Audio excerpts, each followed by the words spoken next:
दिवसभर काम करत असताना सगळी ऊर्जा सगळी मेहनत लागते. बाहेरून आपण स्माइल करून सर्व सांभाळतो, पण अचानक कुठेतरी मूड ऑफ झाला ना, तर संपूर्ण दिवसाचं नियोजन तुटतं. तसंच लोकांना आपली कामं दिसतात, पण मनात चाललेली लढाई कुणाला दिसत नाही.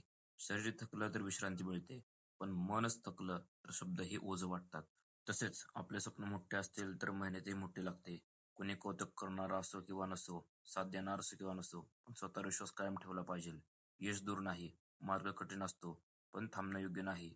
मेहनत कधीच फसवत नाही आणि आपल्या कष्टाचा प्रकाश एक दिवस नक्कीच ह्या जगाला दिसणार. फक्त शांत राहावा, मेहनत करा आणि वेळ तुम्हालाच बनवणार आहे. त्याच्यामुळं ओन्ली फक्त देवधर्म करा. जसं की मी कोणाच्या अध्यात्मामध्ये आपलं फक्त व्लॉग काढायचं काम आहे, आपला देवधर्म करायचं काम आहे. फक्त त्याच्यावर लक्ष द्यायचं. आजूबाजूचे लोक काय बोलतील ह्याच्याकडे कधीच लक्ष देऊ नका. विषय कसा असतो, तुम्ही आज कामधंदा केला, 4 पैसे कमवले तर तुम्हाला व्हॅल्यू आहे. मग नाहीतर तुम्हाला कोणीही विचारणार नाही. त्याच्यामुळे ओन्ली देवधर्म करा, पैसे कमवा, काम करा आणि आपल्या व्हिडिओला लाईक करा, सबस्क्राईब करा.